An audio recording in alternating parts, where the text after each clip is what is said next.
మీరు ఎప్పుడైనా ఆలోచించారా ఈ వింత సముద్ర జీవులు భూమి దగ్గరికి ఎందుకు వస్తున్నాయి? ఈ పురాతన జీవులు ఉపరితలం మీదకు వస్తున్న కొద్దీ మానవ మనస్సులో మరిన్ని ప్రశ్నలు మొదలవుతున్నాయి. అయితే ఇందులో పెద్ద ప్రశ్న ఏంటంటే, పెద్ద దేశాలు మరియు శాస్త్రవేత్తలు సముద్రాన్ని అన్వేషించడం ఎందుకు మానేశారు? బదులుగా వారు అంతరిక్షంలో ఏలియన్స్ ఉన్నారా లేదా అని చూడడానికి వెళ్లారు. కానీ మన సముద్ర లోతుల్లో ఏమి దాగుందని చూడడానికి ఎవరూ ఆసక్తి చూపలేదు. గత కొన్ని సంవత్సరాలుగా మనం ఓవర్ ఫిష్, జైంట్ స్క్విడ్స్ మరియు గ్లోయింగ్ జెల్లీ ఫిష్ వంటి వింత జీవులు పైకి వస్తున్నట్టు చూసాం. ఇప్పుడు ఇంకా ఎక్కువగా డీప్ సీ క్రియేచర్స్ ఉపరితలం మీదకు వస్తున్నాయి. ఓవర్ ఫిష్ ఇది కత్తిలా పదునైనది, వెండి రంగులో ఉంటుంది మరియు పాములా సాగుతూ ఈదుతూ ఉంటుంది. ఈ ఓవర్ ఫిష్ బీచ్లపై కనిపించడం గల ప్రాముఖ్యత ఏంటి? అది మనం తెలుసుకుందాం. ఇంకా యాంగ్లర్ ఫిష్ గురించి చెప్పాలంటే ఇది సముద్రం లోతులో నివసిస్తుంది. సాధారణంగా ఎప్పుడూ పైకి రాదు, కానీ ఇటీవల ఇది ఉపరితలంపై కనిపిస్తుంది. అయితే ఇక్కడ కూడా ఒక తప్పు జరుగుతుంది. పైకి వచ్చిన యాంగ్లర్ ఫిష్ పొడవు కేవలం 6 అంగుళాలు మాత్రమే, కానీ దాన్ని చాలా పెద్దదిగా చూపిస్తున్నారు. దీని వెనుక గల కారణం ఏమిటి?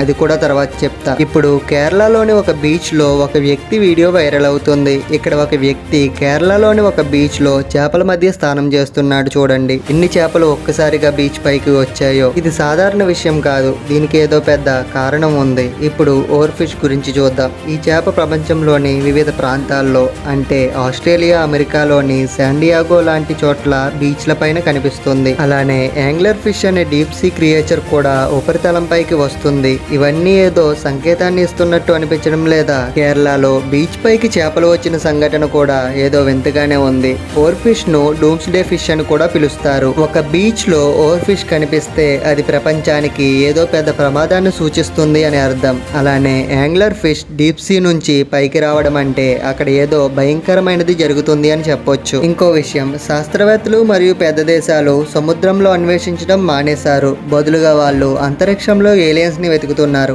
దీని అర్థం ఏంటి? అంతరిక్షం గురించి తెలుసుకోవడం సులభమా లేదా సముద్రాలు కష్టంగా మారాయా? ఇదేదో రహస్యాన్ని సూచిస్తుంది కదా. ఒక థియరీ ప్రకారం సముద్రంలోని వాతావరణ మార్పుల వలన ఈ జీవులు ఉపరితలం పైకి వస్తాయి. సైన్స్ ఏం చెప్తుంది అంటే, సముద్రంలో నీరు వేరెక్కుతున్న కొద్దీ అవి చల్లని వాతావరణం కోసం ఉపరితలం పైకి వస్తాయి. వాతావరణ మార్పుల వల్ల నీటి ఉష్ణోగ్రత పెరగడం వల్ల సముద్ర లోతుల్లో ఉండే ఈ జీవుల ఇల్లు అంటే వీటి హ్యాబిట్స్ నాశనం అవుతాయి. రెండవ కారణం, సముద్రంలో జరిగే భూకంపాలు మరియు అగ్ని విస్ఫోటనాల వల్ల ఇవి పైకి వస్తాయి. సముద్ర లోతున ఉన్న భాగాన్ని మనం సీ బెడ్ అని అంటాము. అది కదిలినప్పుడు అక్కడ ఉన్న జీవులు పైకి రావడం మొదలు పెడతాయి. ఉదాహరణకి జపాన్ లో సునామీస్ మరియు భూకంపాలు రాకముందు ఓవర్ ఫిష్ లాంటి చేపలు భారీ సంఖ్యలో ఒడ్డుకు చేరాయి. ఇది నేచురల్ డిజాస్టర్ తో ముడిపడి ఉంటుంది.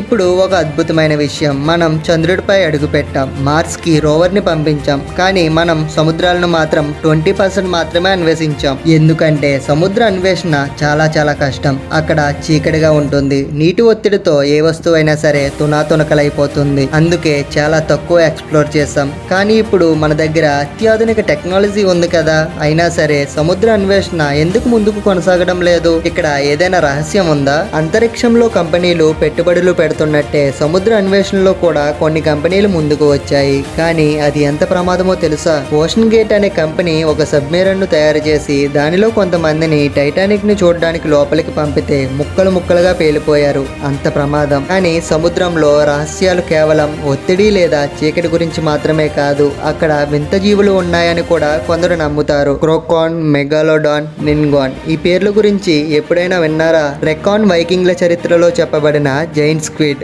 ఓడలను ఒక్క దెబ్బతో నాశనం చేయగలదు. మెగాలోడాన్ ఒకప్పుడు 60 అడుగుల పొడవు ఉన్న పెద్ద షార్క్, ఒకప్పుడు సముద్రాలను ఏలిన పెద్ద రాక్షసి. ఇది చాలా మంది ఇది అంతరించిపోయింది అని అనుకుంటారు, కానీ కొంతమంది ఇది ఇంకా లోతుల్లో జీవించి ఉందని నమ్ముతారు.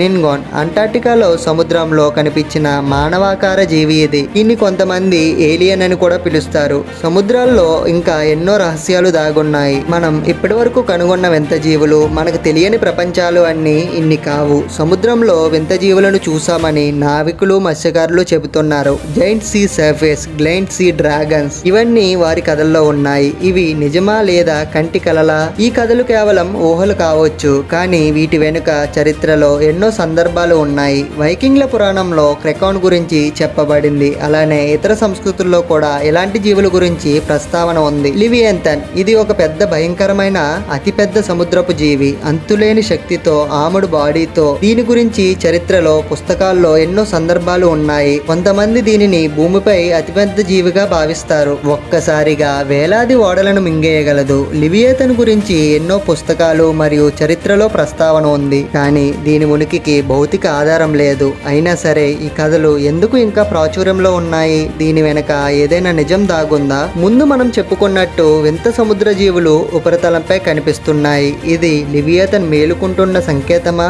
అయితే లివియేతన్ ఉనికిని నిరూపించే ఎటువంటి ఆధారాలు లేవు. ఇది కేవలం పురాణమా, లేక సముద్రాల్లో ఏదైనా దాగి ఉందా? ఈ ప్రశ్నలకు సమాధానాలు ఇంకా రహస్యాలుగానే ఉన్నాయి. సముద్ర లోతుల్లో ఇంకా ఎన్నో రహస్యాలు మనకు తెలియవు. లివియేతన్ వంటి జీవులు నిజంగా ఉన్నాయా లేదా అనేది, లేదా అవి కేవలం కథల్లో పాత్రలా? ఈ ప్రశ్నలకు సమాధానాలు ఎవరు చెప్తారు? మనం సముద్రాల్ని మరింత అన్వేషిస్తే తప్ప అప్పటికే ఈ రహస్యాలు మనలను కుదురుగా ఉండనిస్తాయి, లేదా అప్పటికే భూమిపైన చేరి ఏ వినాశనాన్ని సృష్టిస్తాయో. మొదటిది, వాతావరణ మార్పుల వలన సముద్ర ఉష్ణోగ్రతలు పెరగడం వల్ల చల్లటి నీటి కోసం ఈ లోపల ఉండే జీవులు బయటికి వస్తున్నాయి. రెండవ కారణం, ప్రకృతి విపత్తులు. సముద్రం లోపల జరిగే ప్రకృతి విపత్తులు అంటే భూకంపాలు లాంటి వాటి వల్ల కూడా లోపల ఉండే జీవులు ఉపరితలానికి వస్తున్నాయి. ఇంకా మూడవ అవకాశం, మానవ ప్రయోగాలు లేదా పురాతన జీవులు. కొన్ని దేశాలు లేదా శాస్త్రవేత్తలు రహస్య ప్రయోగాలు చేస్తున్నారు అని, లేదా పురాతన జీవులు మళ్ళీ ఊపిరి పోసుకుంటున్నాయని కూడా అనుకుంటున్నారు.